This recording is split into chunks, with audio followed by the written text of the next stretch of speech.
Hiya, it's Monday the 8th of June today and I am just down at the allotment. I thought I'd have a catch up with you. I've got some bits and pieces I need to be getting on with this evening.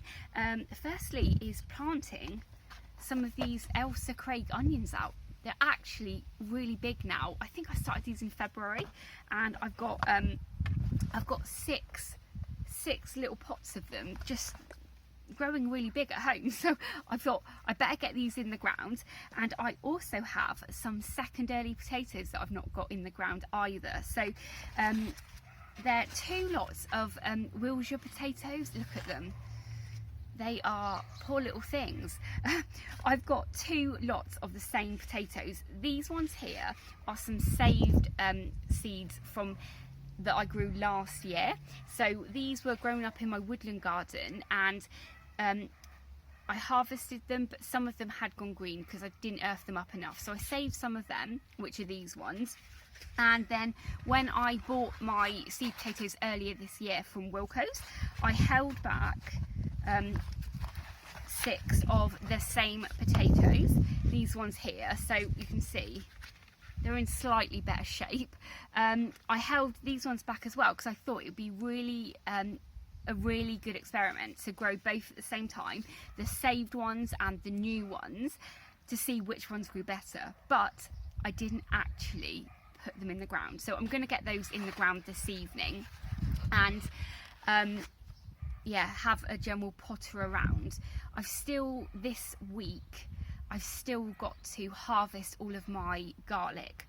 My garlic is in a really bad way now, but also there's quite a lot of weeds growing around my garlic that are going to flower soon, so I do need to make sure I get those out of the ground as soon as possible. We're also due more rain this week, which isn't really that good, but I just don't have time tonight to get it all out of the ground. I also have some lentils, some chickpeas and some soya beans, edamame beans, to go in as soon as my garlic comes out. So yeah, I want to get the garlic out, get it all weeded really nicely, put down some chicken manure pellets and then plant the beans in. So that's kind of like my next job that I need to do this week, and I'm kind of putting it off a bit, to be honest. Hopefully the weather's going to be okay a little bit later in the week. I came up yesterday and the sweet corn that I've planted is looking a little bit yellow, so I put some chicken manure pellets down over that. Hopefully they're going to look a little bit better soon. You know, with sweet corn, it's a very hungry crop, and where they're growing at the moment I didn't put anything down and I've never actually fertilised that area, so hopefully they're going to do okay. I missed a little bit of a trick though, because I could have put chicken manure pellets down when we had all that rain last week, and that would have helped it kind of soak into the ground, but better than nothing, isn't it? So that is done. I also put some chicken manure pellets around my squashes that I'd already grown and stuff. Then I put in my first lot of kale this year. It's been growing in a pot for ages. I can't even remember when I planted them, but they were just growing up on the patio. The variety of kale is called, I can't remember the name of it, I'll put it on the screen for you, but I got it from the Heritage Seed Library and it grows really big and almost a little bit like a perennial kind of kale, so we'll see how that does. I put that in the new raised bed that I had on my dig allotment, and then I've also put some courgettes kind of in the front of there, so hopefully they're going to do okay. That is that raised bed that I've got there is kind of like a double-sized raised bed, and it was just put down and then filled with manure. Then I put a layer of grass clippings over the top, so the soil is pretty nice there, but it is a lot of manure, so hopefully it's not going to burn the kale off too much. But I did notice with the kale it was beginning to kind of look at the bottom leaves were starting to look a bit yellow, which indicates it needs a little bit more nitrogen, so you never know, it might be okay. Also, one of the other plot holders was up here yesterday and he gave me a butternut squash, a different person to the other person that gave me butternut squash the other day. So I put that in, which was really cool. What I did was I kind of put it on the corner of another raised bed on my no dig allotment, and I've kind of positioned it so that it's going to grow where my kind of fruit bed is. It's got it's just got chippings down at the moment and nothing's growing in that area because I'm going to plant that in the autumn, so I thought it'd be really good just to kind of grow over there.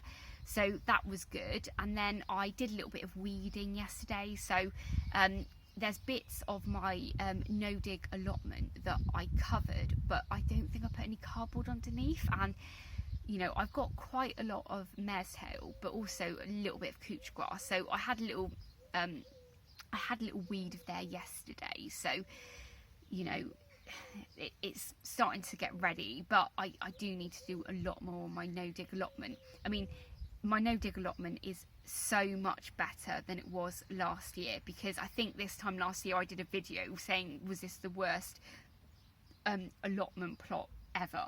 It was just like, I gave up, I think, this time last year because we had a load of rain and then it just exploded, you know. And to be honest, my dig allotment is starting to look a little bit explodey with weeds. So once the onions are out and my garlic is out, it should start looking a lot better. But I have found using the grass clippings is such an amazing thing to do and use. I'm definitely going to be using that again.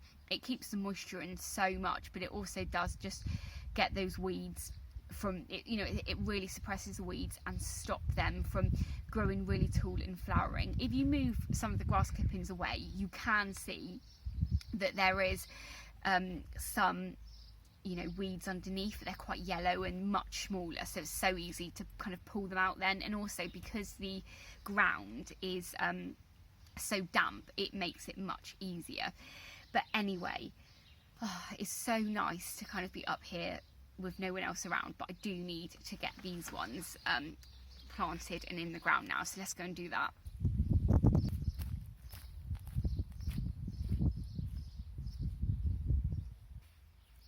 So because these have got quite big now and they've grown together, I think I'm just going to plant them all together and just harvest them as some spring onions in, you know, a couple more weeks once they've got much bigger.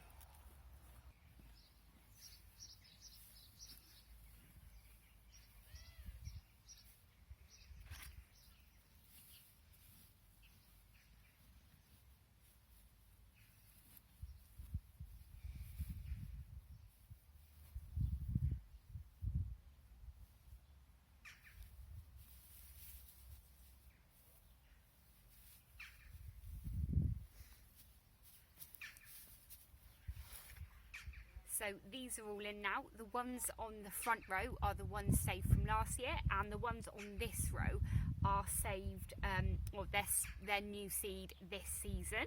So fingers crossed they both do well, but it will be really interesting to see which ones get the bigger harvest. If you follow me on social media, especially Facebook, you may have recently seen me doing loads of updates about these climbing French beans that I've got here. Now, these are called Portuguese Red, and they came from the Heritage Seed Library. I originally picked them up last year of one of my selections, but unfortunately every single one of them got eaten by slugs.